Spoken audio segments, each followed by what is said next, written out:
Hello there everyone and welcome to another edition of Lydia's Crafty Corner over at the Alter News YouTube channel. So today I'll be sharing with you how to create like a faux cover plate look with singular dies. The first one was the card that I'm going to be sharing in the video, and then we'll take a closer look at the other two at the end. I got too excited, so I did make more than one. So I'm going to be using the Rose Filament die from Alter New. This is one of my favourite die sets of all time and it is just so beautiful. So this is all the 6 dies that you get in the set. I am going to be using the beautiful wood grain paper from Alter New as well. This is the white one. There are other colours available, but this one is particularly beautiful. I'm going to use one of the larger dies from the Rose Filament set. There are 6, as I said before, so you can really play around to create a beautiful dimension and different looks using the different ones that you use. So I've popped it into place on my layer and I'm just going to run this through my die cutting machine. You are going to want to keep every single piece of this that you've just cut out, all the ones that have come off the side and everything like that. You aren't actually going to use all of them, but it's better just to have them all in one little neat pile and then use the ones that you need and then get rid of all the excess ones later on. And so this is the bit that we've cut out. Because we had it hanging over the side of the layer, it didn't cut all of it, but that is just exactly how we need it. I'm then going to pop my next one into place. I have removed all of the other pieces from the one that we've just done before. So I'm running this through.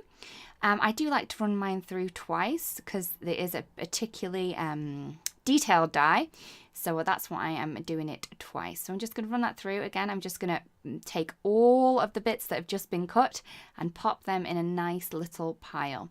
So you are actually going to just need the outlines of these. So the middle piece you will not need, but it's like I say, it's always to be better safe than sorry. So I'm just going to pop them all into a pile.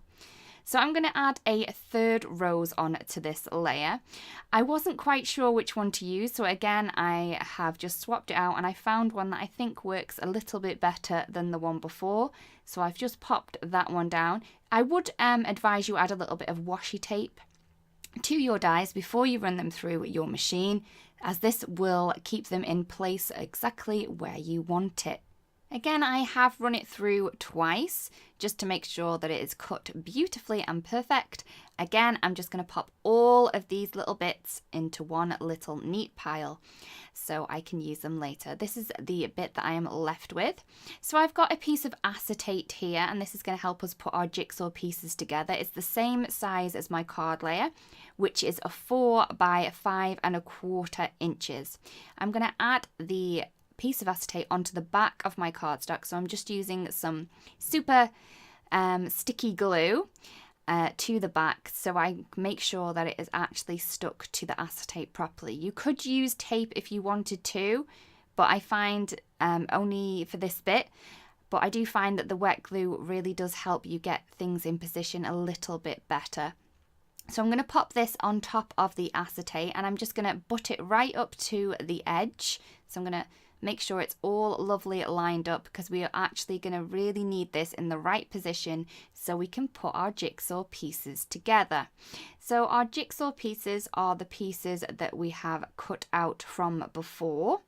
So the ones that we have all in nice neat little piles, and I'll be using those next. So as you can see, I've got all my pieces all up the top, all in nice little piles with the die, and I'm going to start popping these in. I do recommend that you start from the side that you cut last, so the bits that you can see popping into the layer are the ones that you're going to be able to pop in first. If you start from the side that doesn't have any like guidelines, you may get a little bit wrong. I don't like using that word, but I can't think of anything else at the minute. So again, I'm using some wet glue to pop these in. I'm just adding it to the back side, and I'm just adding it in small little drops so it doesn't squish out too much. So again, I'm just going to pop this back into place where it was, and then I'm going to move on to the next one. So you are going to want to remove all of the little pieces from the inside of your beautiful die cuts. And again, save these just in case that you do have a little bit of the outline on them. So I'm just going to make sure it fits, make sure that it is in the right place, and then again add some wet adhesive onto the back of your die cut and pop it into place. If you wanted to, you could actually colour these up, maybe using some markers before you pop them back into place, giving them a different look again. So that would be a nice way of doing it, or you could also do it in pattern paper if you wanted to for another different look. So again, I'm popping this in, making sure that it's nicely stuck down by adding a little bit of pressure, but not too much because I don't want that glue to spurt out everywhere. So I'm going to add in the third rose that we've just cut out and making sure that I've got the right position before I pop it into place. I do find that seeing where it's going to go before you put any glue down does help, because I've done this before and I didn't and I got it in the wrong place, so then I had glue all over my acetate sheet, which didn't look the prettiest, I must say. So I've popped this one in and then I'm going to add the centre into this. You know when I said keep the pieces?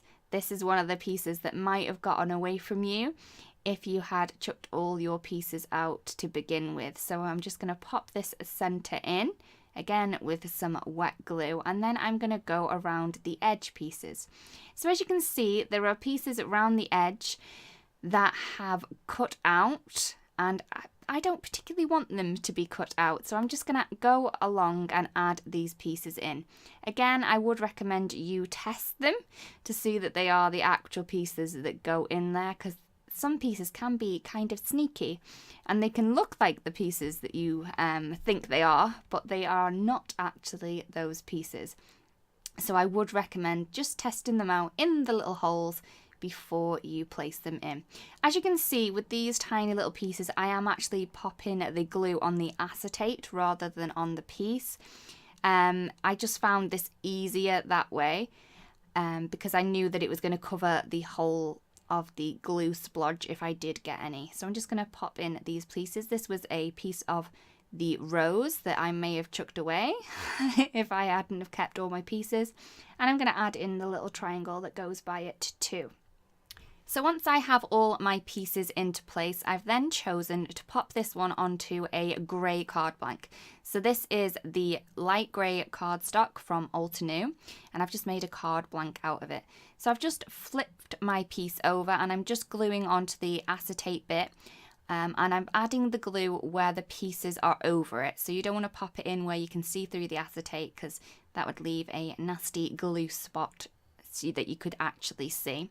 So I'm popping this down onto the card blank, and then all I need to do now is add a sentiment. So I'm using the Label Love set from Altenew. This is one of my favorites and I keep going back to it again and again. As you can see, my cardstock lifted up when I popped that stamp, or when I tried to flip it over. I find I can get rid of this effect by popping the magnets down further towards the stamp so it doesn't lift up so much. I'm using the permanent black from Altenew and I'm stamping this up twice because I didn't really ink it up very well the first time. So now I'm going to pop this out by using my rather large scissors.